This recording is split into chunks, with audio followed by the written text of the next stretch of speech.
এই রান্নাটা আমি এর আগেও অনেকবার করছি, কিন্তু কখনো আপনাদের সাথে শেয়ার করা হয় নাই। তো কালকে যেহেতু রান্না করছিলাম, ভাবলাম যে আপনাদের সাথে রেসিপিটি শেয়ার করি। আশা করি আপনাদের ভালো লাগবে। হ্যালো, আসসালামু আলাইকুম সবাইকে। সবাই কেমন আছেন? তো কালকে বাজার থেকে একটা লাউ নিয়ে আসছিল, তো ভাবলাম যে এটা আমি মুরগি দিয়ে রান্না করব।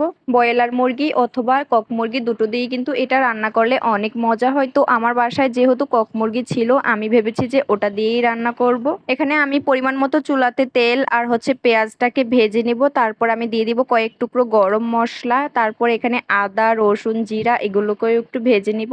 তারপর এখানে পরিমাণ মতো আমি হলুদ, মরিচ, লবণ সবকিছুই দিয়ে নিব। আমরা যেহেতু ঝালটা একটু বেশি খাই আর তরকারির কালারটাও সুন্দর হওয়া লাগবে, তাই আমি হলুদ মরিচগুলো একটু বেশি করেই দিলাম। আমাদের বাসায় যেদিন তরকারির কালারটা বেশি সুন্দর হয় ওই দিন কিন্তু সবাই একটু বেশি করেই ভাত খায়। তো আমি সবসময় চেষ্টা করি তরকারির কালারটা যেন একটু বেশি সুন্দর হয় সেভাবেই রান্না করার। আমি সবসময় চেষ্টা করি তরকারিতে হলুদ, মরিচ, লবণটা একটু বেশি দেওয়ার, যেন তরকারির কালারটা একদম দেখতেও সুন্দর দেখা যায় আর খেতেও ভালো হয়। তো আপনারা যে যার পরিমাণ মতো হলুদ, মরিচ আর মশলা দিয়ে নেবেন। আমি আমার পরিমাণ মতো দিয়ে দিলাম। তো আমার সব মশলাগুলো কিন্তু কষানো শেষ। এখন আমি মুরগিগুলো দিয়ে দিব। এখানে আমার একটা মুরগির অর্ধেক ছিল ফ্রিজে, তো ওগুলোকেই আমি ভালোভাবে ধুয়ে পানি ঝরিয়ে নিলাম।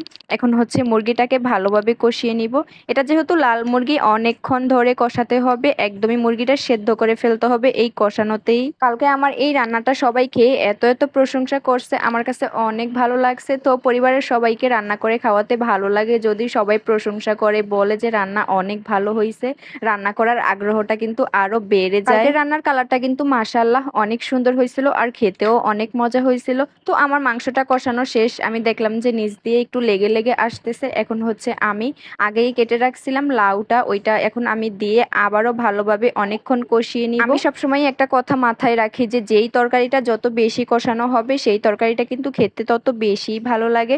তো কালকেও আমি তরকারিটা অনেক ভালোভাবে কষিয়ে নিয়েছিলাম। লাউটা দেওয়ার পরও অনেকক্ষণ কষিয়ে নিয়েছি। তারপরেই দেখলাম যে নিচ দিয়ে একটু লেগে লেগে আসতেছে, তখনই আমি গরম পানি দিয়ে দিলাম। লাউ দিয়ে কিন্তু মুরগির মাংস এর আগে আমি অনেকবার রান্না করছি, সাদা মুরগি, লাল মুরগি, কিন্তু কখনো আপনাদের সাথে শেয়ার করা হয় নাই। তো কালকে যেহেতু রান্না করছিলাম, ভাবলাম যে আপনাদের সাথে একটু শেয়ার করি, আপনাদের ভালো লাগবে। আর এখন যা গরম পড়ছে, লাউটা কিন্তু খাওয়া অনেক বেশি আমাদের জরুরি। লাউটা ঠান্ডা। তো আমার আজকের রেসিপিটি কেমন লাগলো অবশ্যই জানাবেন, আর বাসায় আপনারা একবার হলেও এটা ট্রাই করবেন, অবশ্যই ভালো লাগবে। লাউটা দেওয়ার পর অনেকক্ষণ কষানোর পর কিন্তু কালারটা অনেক সুন্দর হয়ে আসছে আর তেলগুলোও বের হয়ে আসছে। এখন আমি এটাতে পরিমাণ মতো পানি দিয়ে দিব। এটা যেহেতু লাল মুরগি, তাই পানির পরিমাণটা একটু বেশি দেওয়া লাগবে। তো আমি আমার পরিমাণ মতো পানিটাও দিয়ে দিব। এখন লাউ দিয়ে মুরগির মাংস, এই রান্নাটা কিন্তু সাহালের বাবার অনেক বেশি পছন্দ। তো আমি চেষ্টা করি কয়েকদিন পর পরই এটা রান্না করার। এটা কিন্তু ভাত অথবা রুটির সাথে অনেক বেশি ভালো লাগে। এটা প্রথম প্রথম আমি খেতাম না, কিন্তু এখন খেতে খেতে অভ্যাস হয়ে গেছে, এখন অনেক ভালো লাগে।